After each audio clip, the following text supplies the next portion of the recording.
Bonjour, bonjour, shalom. Je voudrais partager avec vous une petite idée, un message pour vous édifier. Vous allez excuser la qualité de nos images, ce sont des vidéos purement amateurs. Ce n'est pas professionnel en tout cas, mais nous avons ce souci-là de partager avec vous et de vous édifier par rapport aux choses, aux événements. Et souffrez, que nous ayons cette qualité d'image. Petit à petit, doucement, nous aurons les matériels adéquats et nous allons avoir un bon son, une belle image et vous serez bénis, bénis, bénis, bénis. Mais dans le souci, dans le cadre de garder toujours cette communion, cette chaleur d'ensemble, c'est une page vraiment purement amateur, hein. Il n'y a rien de professionnel à l'intérieur. L'essentiel que le message vous parvienne, que vous l'écoutez. Je voudrais ici donner une idée, un enseignement qui peut t'aider dans la vie, qui peut te soutenir à comprendre certaines choses dans la vie. Dieu, nous sommes dans le livre des Juges, chapitre 6. Vous pourrez le lire à la maison, vous pourrez le lire avec moi ensemble, mais je prends tout le chapitre 6. On dit longtemps, Israël s'est retrouvé dans une situation où il a été livré chez les Madianites. De telle sorte que lorsqu'Israël avait sémé, Madian s'est présenté pour venir dévorer la sémence, la richesse, tout ce qu'Israël avait sémé. Madian ne lui laissait absolument rien. Lorsque l'ennemi se présente dans la vie d'une personne, il y a des signes et des signaux qu'il ne faut jamais négliger. Il dit, Israël avait sémé. Je le dis encore, je suis dans le livre des Juges, chapitre 6. Israël avait sémé. Donc Israël avait une sémence. Israël avait une terre. Ils se sont préparés, ils ont travaillé, ils ont labouré, ils ont arrangé la terre, ils ont fait tout ce qu'ils pouvaient faire. L'ennemi ne les attaquait pas. Ils ont posé leurs semences dans le sol. L'ennemi ne les attaquait pas. Mais au moment de s'attendre à la récolte, au résultat, au moment où ils devraient se réjouir du travail qu'ils ont fourni, c'est à ce moment-là que l'ennemi s'élève, ou c'est à ce moment-là que Madian s'élève pour venir dévorer. Aucune personne ne peut réussir lorsque la production de sa vie est dévorée. Aucune personne ne peut faire de grandes choses lorsque le résultat de son travail est mangé par quelqu'un ou par une autre personne.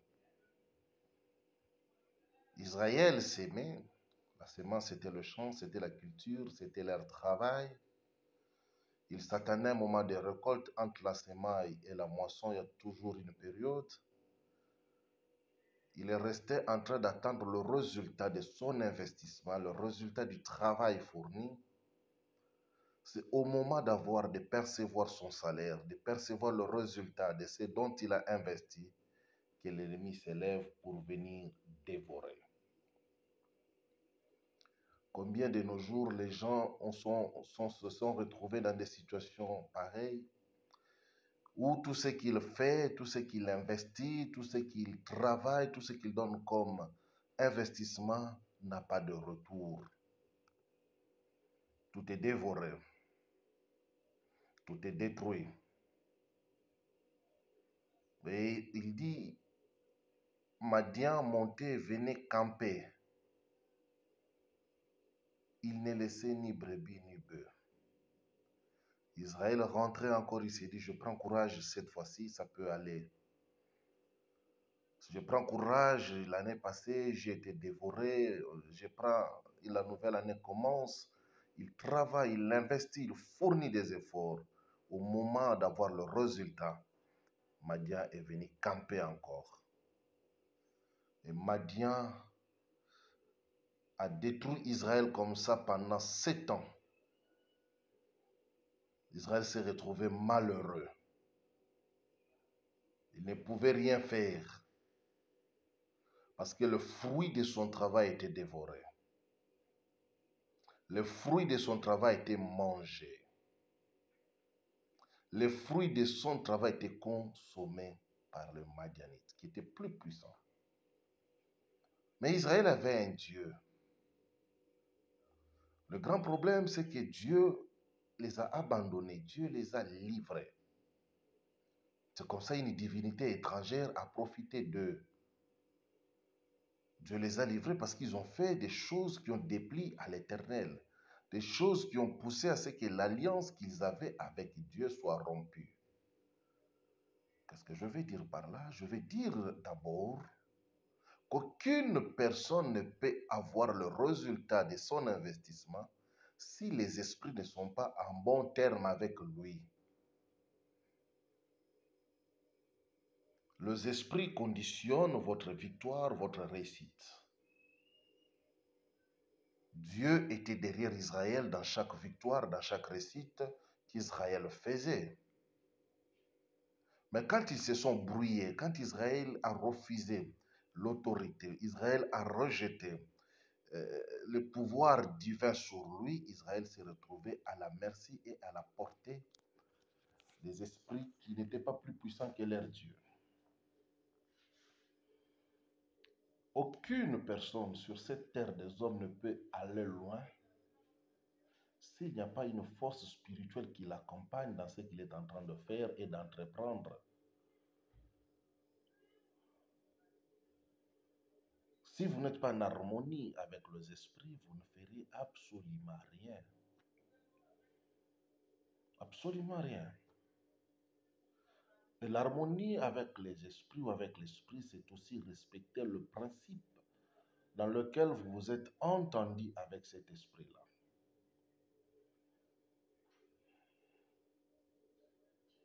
Les termes de l'alliance de l'esprit feront de telle sorte que vous puissiez aller loin. Mais Israël, en refusant, en brisant, en faisant ce qui lui était interdit, il a fait ce qui déplie à l'Éternel. Les choses qu'Israël a posées ont déplu à l'Éternel. Ces choses-là n'ont pas plu à l'Éternel et l'Éternel s'est énervé, il les a livrés. Les livrer, ça veut dire qu'il a enlevé sa main de protection sur Israël. Oui. Il ressort pour une personne qui veut devenir fort en esprit, puissant en esprit, d'être soutenu par l'esprit, d'être sous couvert de l'esprit et de marcher par rapport à ce que l'esprit lui dit.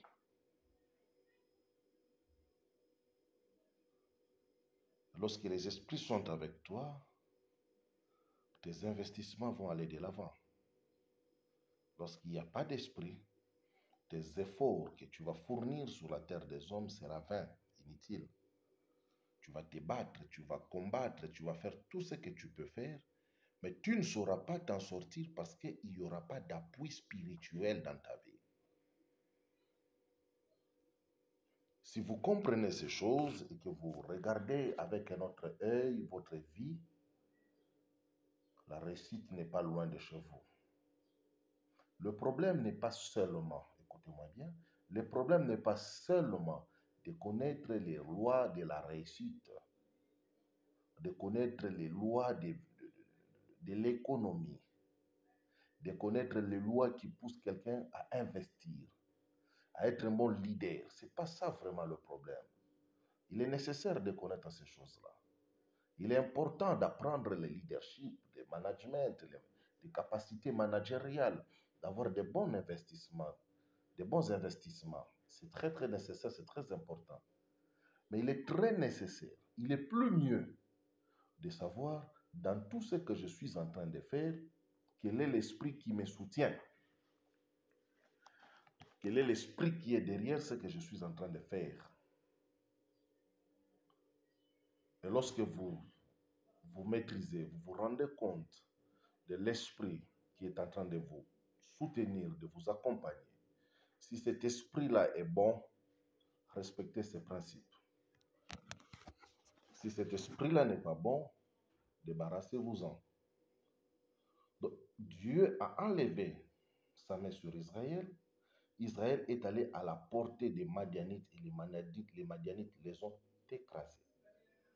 Le travail.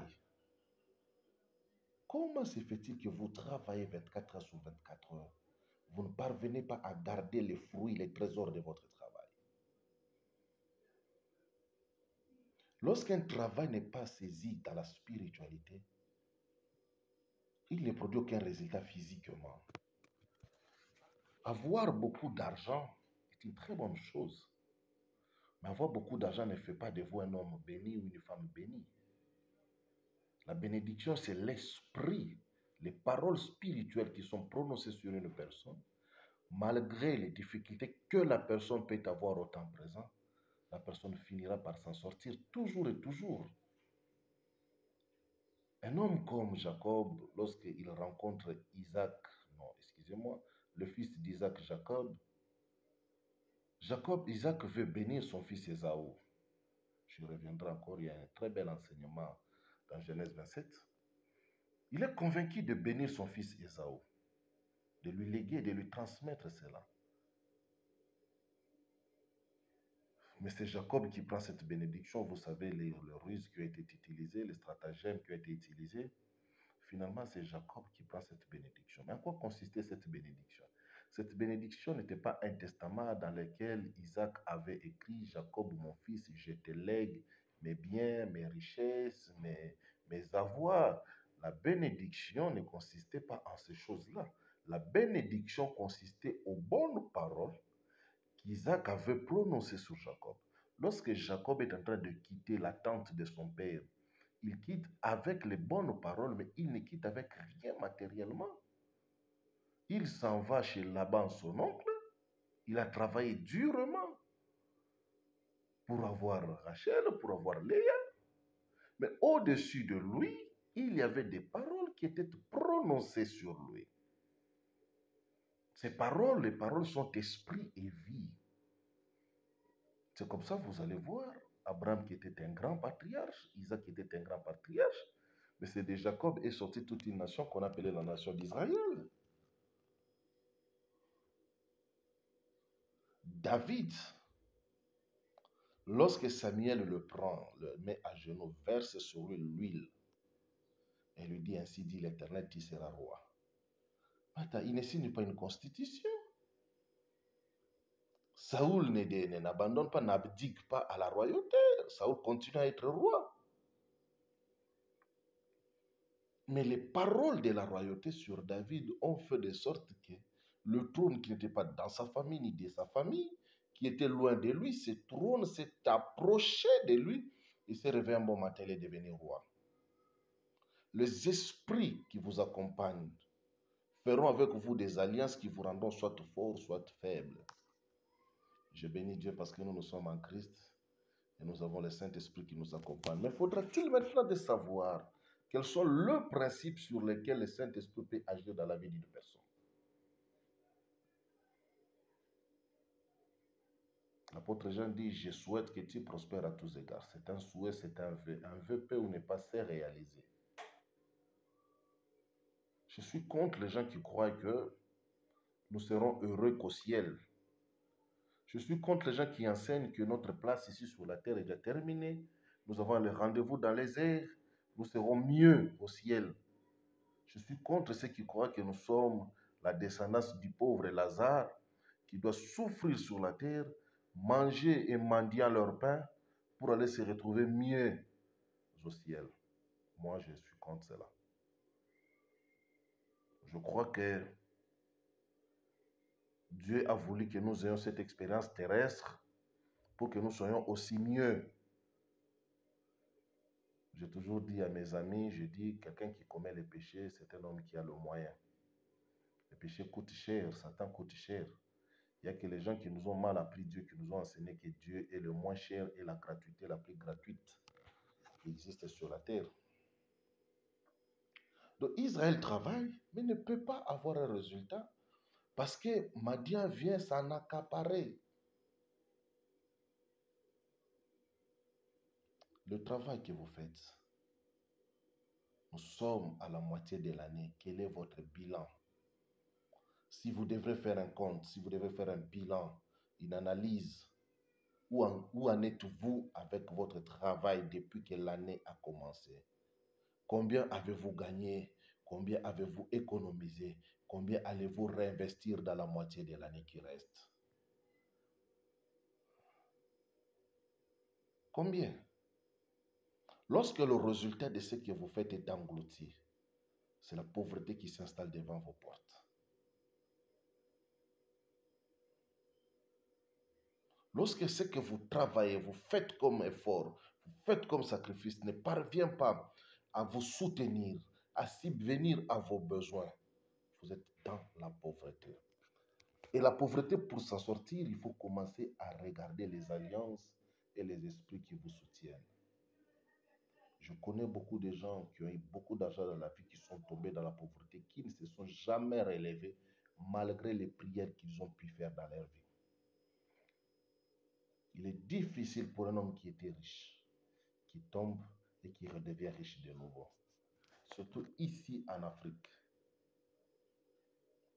Lorsqu'on fait faillite, on échoue pour toujours. Israël s'aimait, mais Madian venait dévorer.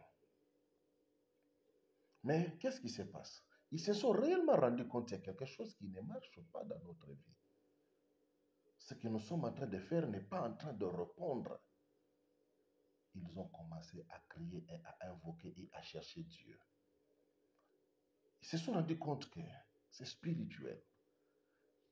Tout est esprit dans la vie. Toute réussite est esprit.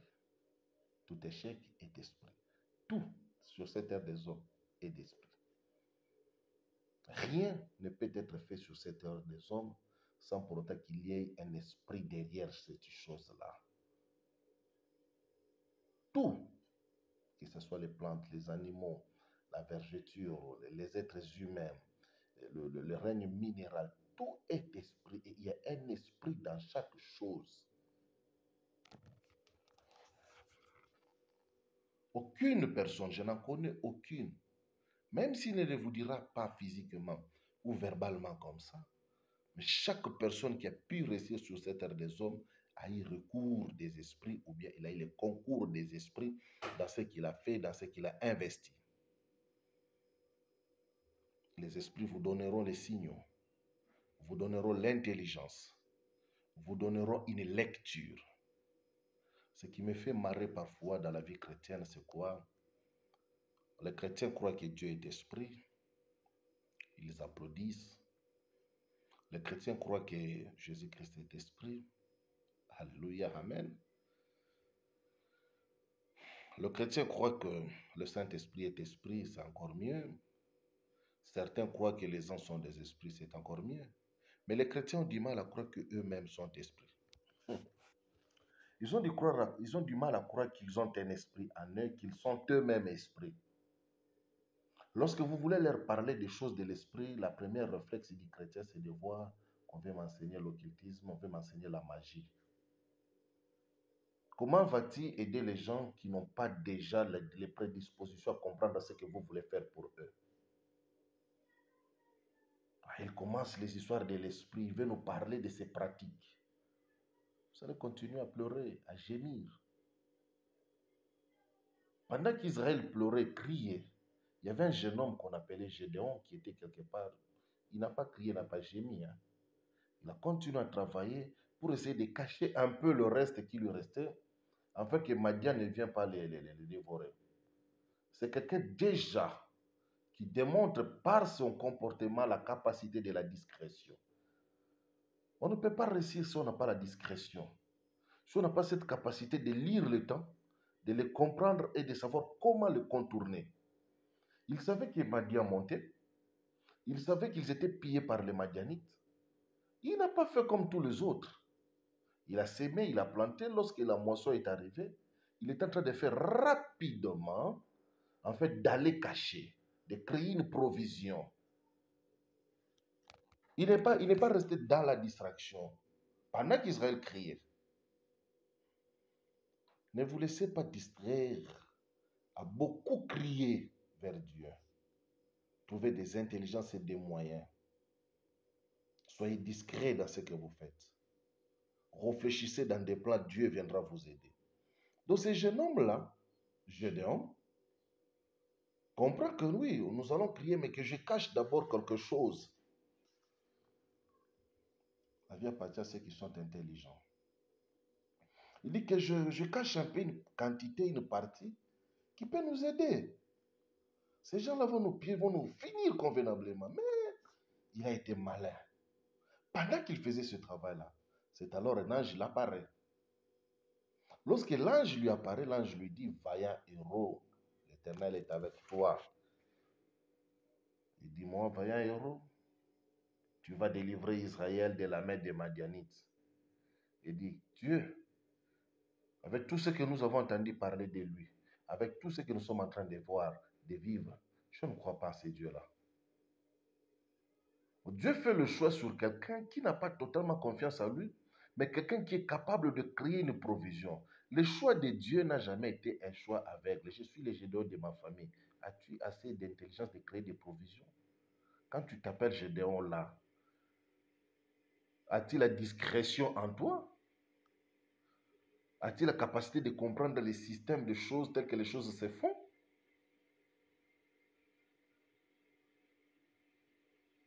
C'est ça le grand problème en fait. Dieu ne se choisit pas des hommes comme ça. Oui, nous disons des hommes sans valeur, parce qu'ils ne sont pas connus. Lorsque Dieu les appelle, ils ne sont pas célèbres, ils ne sont pas grands.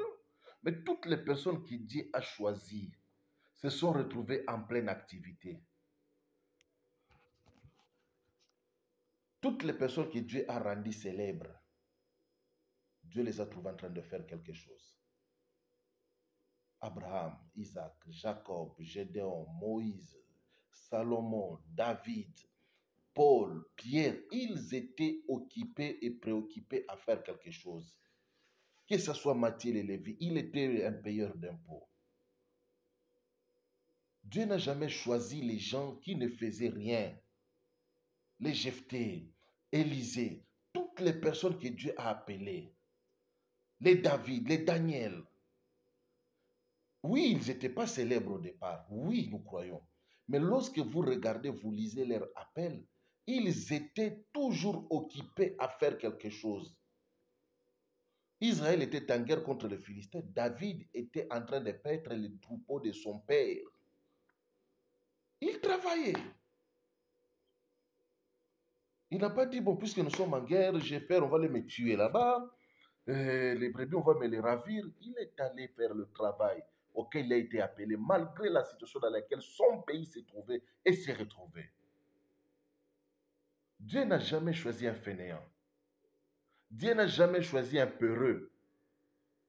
Imaginez-vous, Gédéon, quand il faisait son travail là, que les Madianites viennent le trouver. On l'égorge la tête. C'est la tête qui part. Les Philistins étaient en train d'assujettir Israël quand David est en train de travailler dans la brousse. Si les Philistins l'avaient trouvé là-bas, c'est la mort. J'attends que Dieu agisse. J'attends le temps de Dieu. J'attends Dieu va se manifester. Les personnes qui ont attendu la manifestation de Dieu, Dieu s'est manifesté dans leur vie, n'ont jamais été célèbres. Je vous en donne des exemples. La fille des pertes du sang, comment s'appelle-t-elle? Personne ne connaît son nom. La personne au bord de Bethesda, de la piscine de Bethesda, l'aveugle né, que Christ a guéri, comment s'appelle-t-il? Personne ne connaît son nom. Mais Dieu a trouvé Pierre au bord de la rivière après beaucoup d'échecs, après une grande déception de la nuit. Il a travaillé toute la nuit, il n'a plus rien à voir. Il était déçu de la pêche, il était découragé. Mais une chose, lorsque Christ arrive, trouve Pierre, pas endormi dans sa barque en train de réfléchir, non. Pierre est en train de laver les filets. En lavant les filets, en arrangeant les filets, Pierre est en train de dire, oui, je n'ai pas attrapé cette nuit. Je me prépare à repartir pour la nuit prochaine. j'attraperai toujours sûrement. Donc il y a un courage, il y a une volonté. Dieu n'appelle pas des fainéants. Des gens qui passent leur temps à prier, à crier. Je vous donne un exemple patent encore. Pendant qu'Israël était en Égypte, Exode chapitre 2,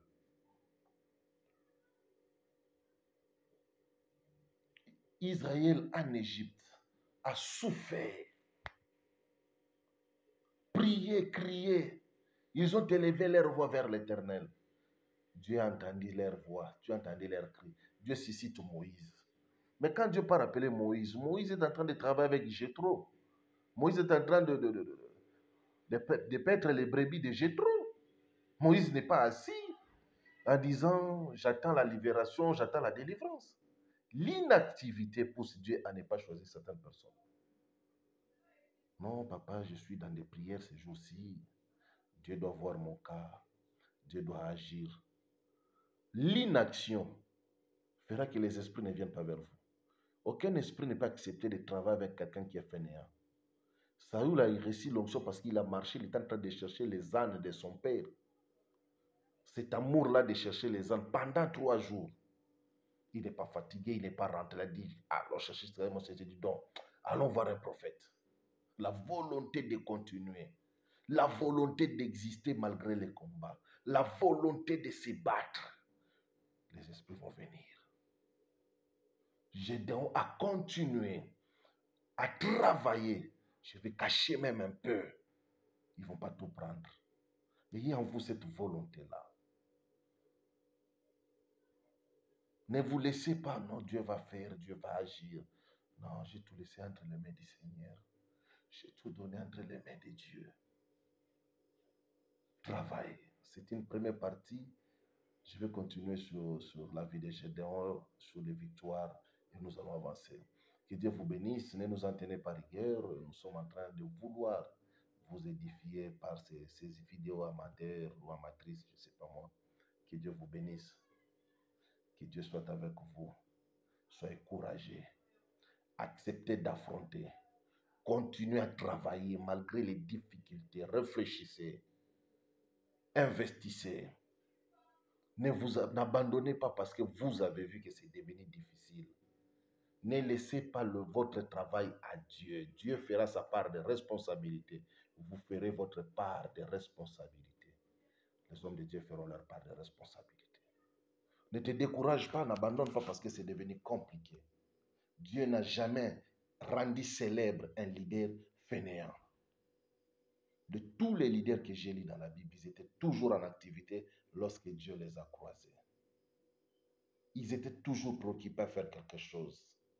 Lorsque Dieu appelait Saül de Tars, Paul, il était en route pour aller faire une mission. Que Dieu vous bénisse. Le numéro, il est affiché là. Faites des partages. Nous sommes avec vous. Amen. Soyez bénis.